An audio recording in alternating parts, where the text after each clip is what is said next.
The arrangement of snow is a good example of a highly complex set of interdependent relationships.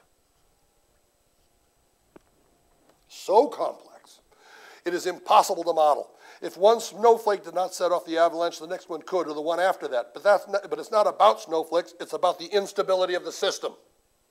This is why ski patrols throw dynamite down the slopes each day before skiers arrive. They are regulating the system so that it does not become unstable. The more enlightened among the value-at-risk practitioners understood that extreme events occur more frequently than their models predict, so they embellished their models with fat tails, upward bends of the wings of the bell curve, and modeled those tails on historical extremes such as the post-9/11 market reaction.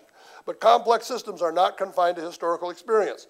Events of any size are possible and limited only by the scale of the system itself. Since we have scaled the system to unprecedented size, we should expect catastrophes of unprecedented size as well. We're in the middle of one such catastrophe, and complexity theory says it will get much worse.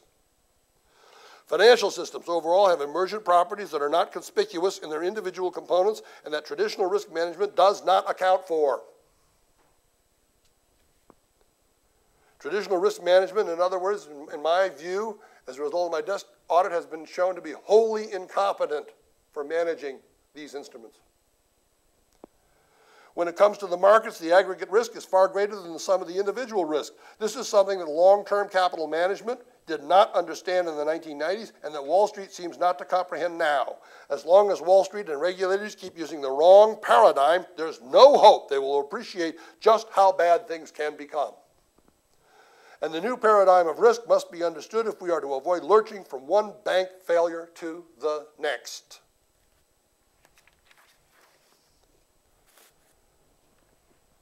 The Commodities Act, passed on December 15, 2000, has no ski patrols and no dynamite in the derivatives market by federal law. Are you worried yet? The accounting profession has been bludgeoned into silence by the Securities and Exchange Commission and Congress. It has not risen to defend itself. It has deeply shamed me personally.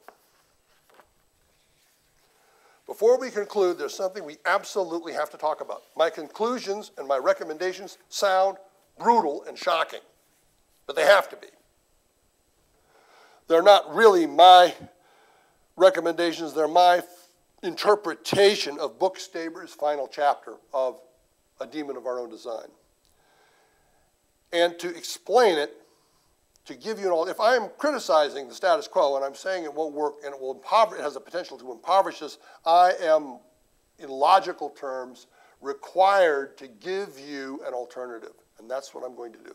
But before I give you an alternative, I have to explain why I'm giving you this alternative, and that lies in the incompetence of risk management. I want to talk to you for just a minute about risk controls. Bookstaber is the presenter of this, really. I'm just summarizing and giving you a brief version of what he has said near the end of his book. Complexity is the degree of complication. Boiling water is simple. A nuclear reactor, which boils water for steam for a turbine to produce electricity, is complex. So you've got complexity as a factor. It's the degree of complication. Tight coupling. Let's define that. The components of a process are critically interdependent. They are linked with little room for error or time for recalibration or adjustment. Tight coupling.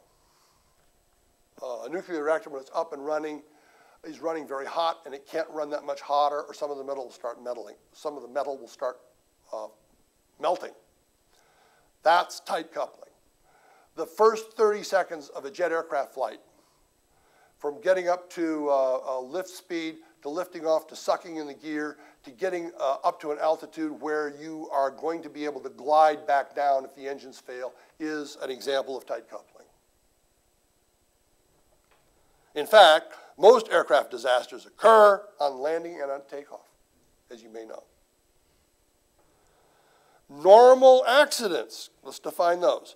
Normal accidents are a result of sequential failures for which any one sequence of these could lead to a catastrophic failure. The probability of any one event is small enough to be dismissed, but taken together with so many possible permutations and with combinations beyond comprehension, the odds of one or the other happening are high. Nuclear power plants are the archetype of normal accidents. There is particular danger with systems that involve both tight coupling and interactive complexity. Safer are interactively complex but loosely coupled systems. A university with its different colleges and students with different majors is an example of loose coupling. The hub and spoke system for airlines is an example of loose coupling, where even if you miss your plane, you may only have a 2 or 3 hour delay by the time you get from the regional to the hub airport to your destination. Those are loosely coupled. Safety. This is the safety of the risk control system itself. This is critical to what we've got here. Layer one safety system on top of another, and you will finally doze off into a world of unjustified complacency. You never end up as safe as you think you are because there are inevitably points of interaction that can hide failures. And the more layers they are, the more obscured those points become. When 2 redundant devices are added to a critical component, a 1% failure drop will, a 1% failure rate will drop to a rate of 1 in a million if the risk of failure for each of the 3 devices is independent. That's because 0.01 times 0.01 times 0.01 is 0.000001. But this will never be the case because they will employ similar design and engineering, use the same components, and probably tie into the same power or instrumentation systems. Worse still, they may end up interfering with one another's operation. Booksaber gives examples in his text, but I won't go into those. Conclusion, the point is simply this. Risk controls putting on layers of regulation and organizational oversight cannot always fix the problems that arise from the complexity and tight coupling we have designed into the markets. Indeed, it might just make matters worse. This is not to say that we should throw all regulation out the window, but a better approach for regulation is to reduce the complexity in the first place, rather than try to control it after the fact. What kind of complexity are we talking about? The APL computer language, in which you don't wind up reviewing the computer language at all. You run some test data, and if the test data fails to fail, you assume the computer software was written correctly. Are you willing to bet $1 quadrillion on that? I'm not. The accounting is anachronistic. Let's go back to the 1987 crash. Even in those days, the futures market in Chicago was driving the stock market. What information are you as investors or as individual taxpayers in the United States getting? You're getting it from the annual financial statements and the 10Q quarterly statements. But that crash happened in half an hour. It happened because the futures market opened half an hour before the stock market does. Accounting is anachronistic. The basic source of verifiable financial data is out of date. Booksaber has a riveting, horrifying 5-page description of why accounting is so badly out of date. I was horrified and it took my breath away, but he's right. As I've already stated twice, we're talking about a hell of a lot of money. If you take these little legal contracts and stack them all together and add the notational value, that's the value of the bet. It's $1,144,000,000,000 and growing. All right? So you've got a huge bet going on here.